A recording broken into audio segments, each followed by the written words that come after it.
उज्जैन में महाकाल के प्रथम चरण के कार्य का लोकार्पण किया। कितना भव्य कार्य हुआ है। और केदारपुरी में, उत्तराखंड के केदारपुरी के उस कार्य का भी लोकार्पण प्रधानमंत्री मोदी जी के द्वारा संपन्न हुआ है। यही तो है विरासत के प्रति सम्मान का भाव। यही है विरासत के प्रति सम्मान। और विरासत के प्रति सम्मान को आगे बढ़ाने के लिए आज भारत के अंदर युद्ध स्तर पर एक और अपने स्वतंत्रता संग्राम सेनानियों के प्रति सम्मान का भाव है। आजादी के उन सभी नायकों को सम्मान दिया जा रहा है। देश की सीमाओं पर भारत की सुरक्षा करने वाले अपने सैनिकों के प्रति कृतज्ञता ज्ञापित करते हुए उन्हें सम्मान दिया जा रहा है। दूसरी तरफ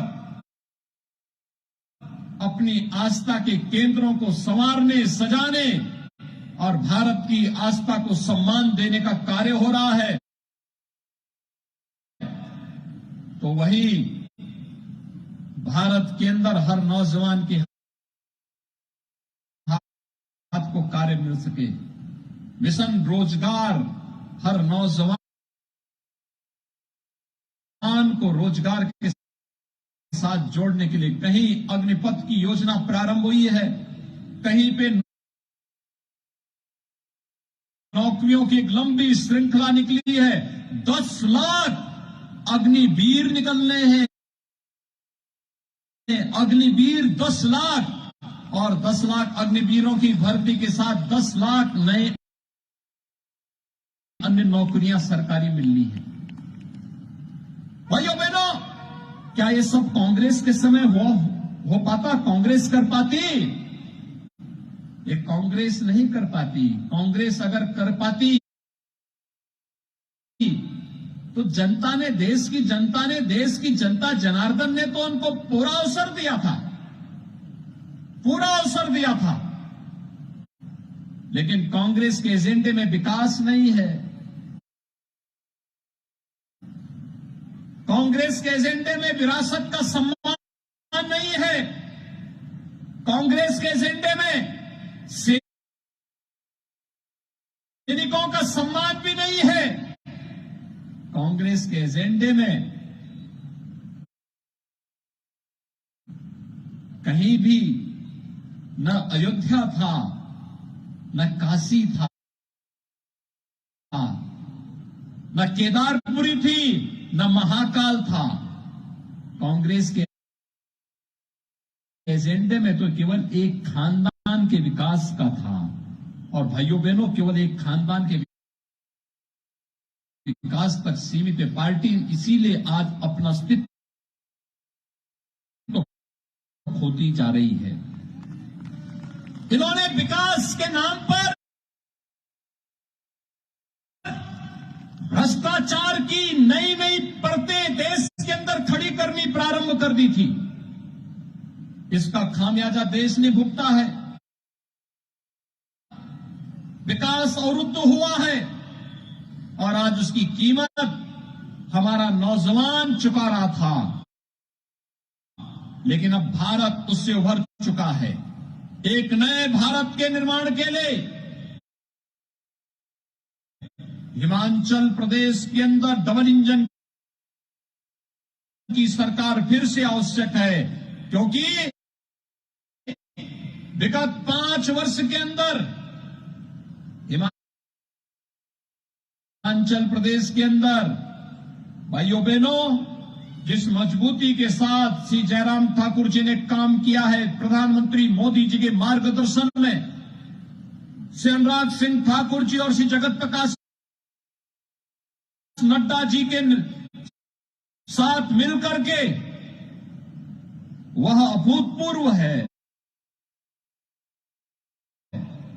हर फील्ड में काम हुआ है। मुझे थोड़ा बताइए कि क्या अभी कोरोना जैसी महामारी से देश उभरा है।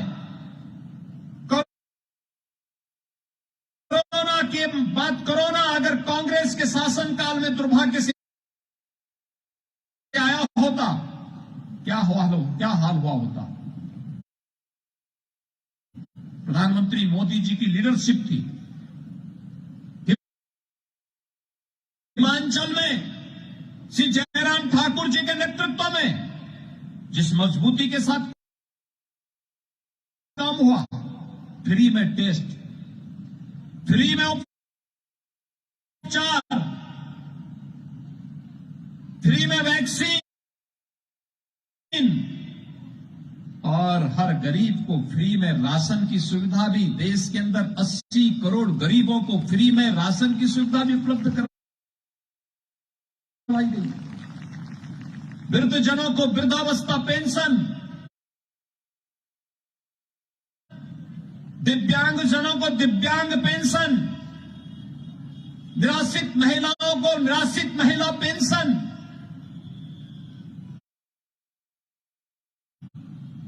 किसान अन्नदाता किसानों को प्रधानमंत्री किसान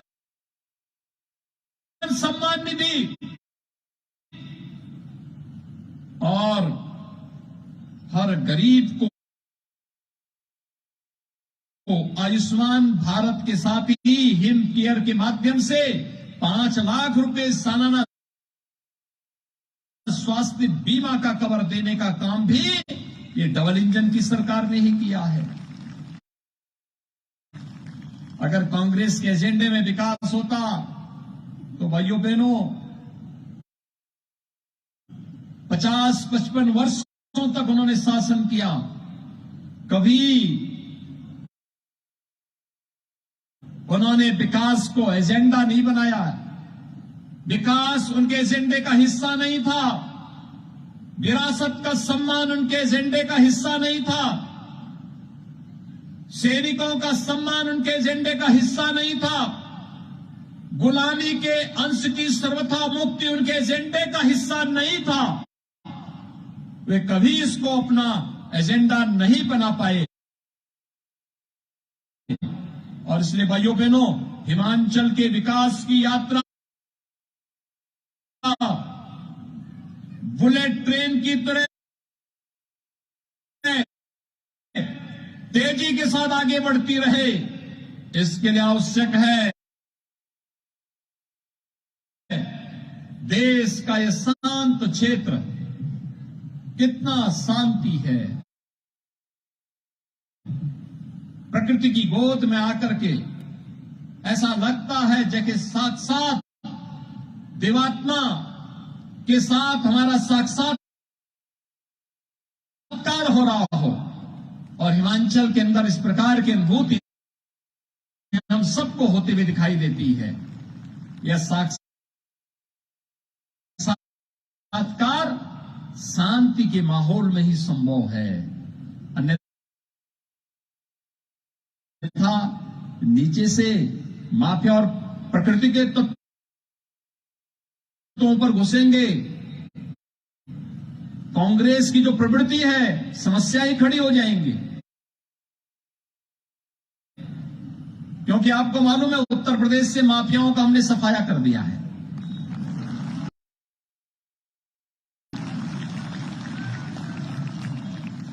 उनका राम नाम सत्य है हो चुका है। उत्तर प्रदेश से गायब, तो कहीं तो ठोर ठिकाना ढूंढ रहे होंगे, कहीं तो ढूंढ रहे होंगे ना। तो इसलिए हिमाचल प्रदेश